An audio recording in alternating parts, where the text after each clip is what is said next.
ፋኖ ዘመነ ካሴ ምን ምላሽ ሰጠ? ፋኖ ዘመነ ካሴ የሰጠው ምላሽ ቃል በቃል የምናቀርብላችሁ ይሆናል። ሰላም ጤና ይስጥልን ውድ የቻናሌ ተከታታዮች፣ ሚኪ ነኝ ከሚኪ ታቦር ኢንፎ። ለዚህ ቁም ነገር አዘል ቻናል አዲስ ከሆናችሁ ሰብስክራይብ በማድረግ ቤተሰብ ይሁኑ።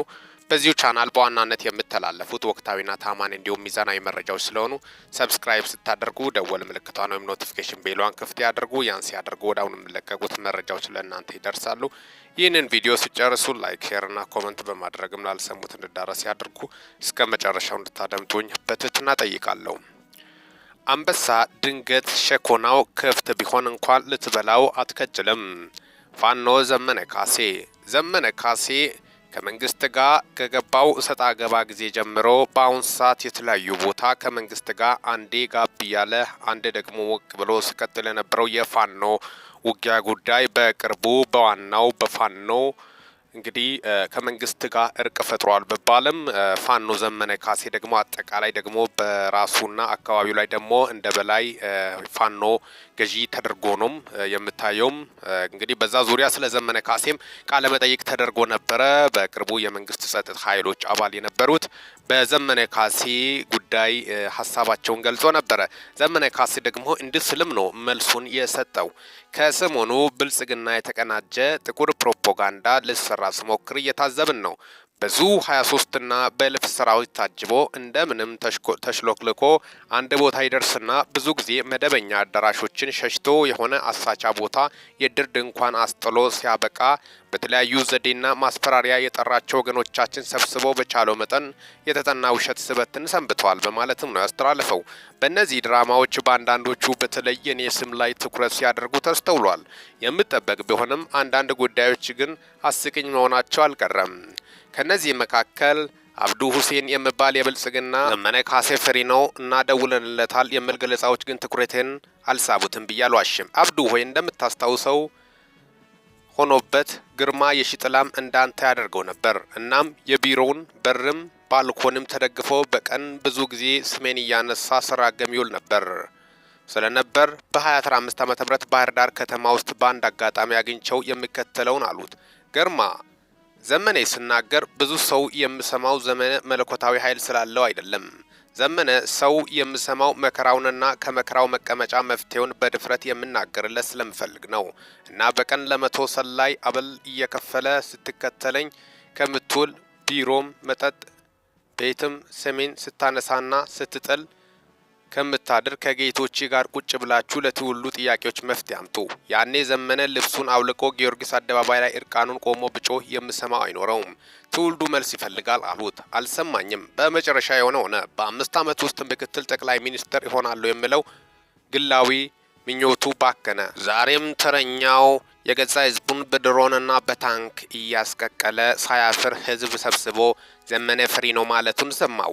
ባለፉት 14 ዓመታት አታውቀኝም ከነበረ ጌቶችን ጠይቃቸው።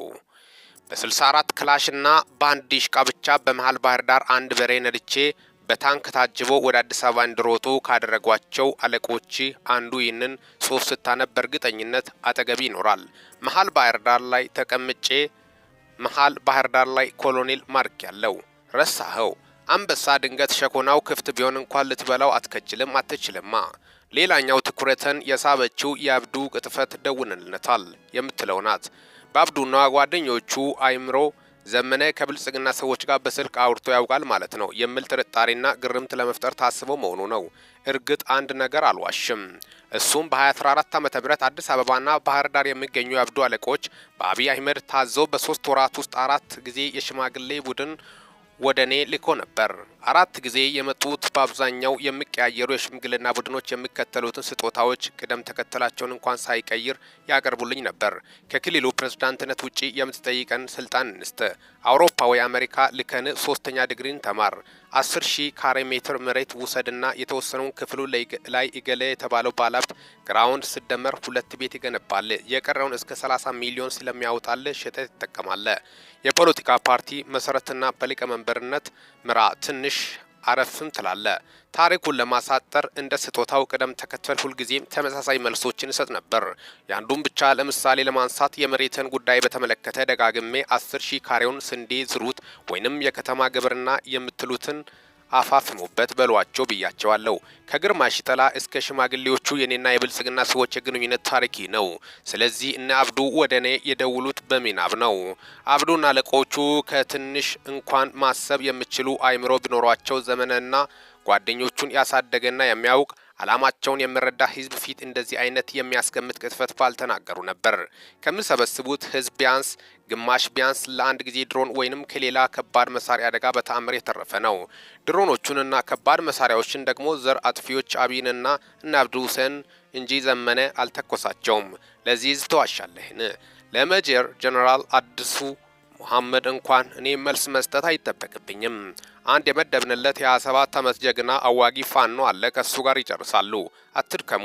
ናዚ ፓርቲ ተመልሶ የጀርመንን ህዝብ መምራት እንደማይችለው ሁሉ ብልጽግና መባል የዘር አጥፊዎች ቡድንም ተመልሶ የዚህ ህዝብ መሪ መሆን አይችልም። ለመላው የክርስትና እምነት ተከታዮች እንኳን ለዓመታዊ በዓል አደረሳችሁ በማለትም ዘመነ ካሴ ያስተላለፈው መልእክት ነው። እንግዲህ በአሁኑ ሰዓት ዘመነ ካሴ ያለበት ሁኔታ በማስመልከት የፖለቲካ ልዩነት አሁንም ከመንግስት ጋር እንደቀጠለም ነው የወጡት መረጃዎች የሚያሳዩት።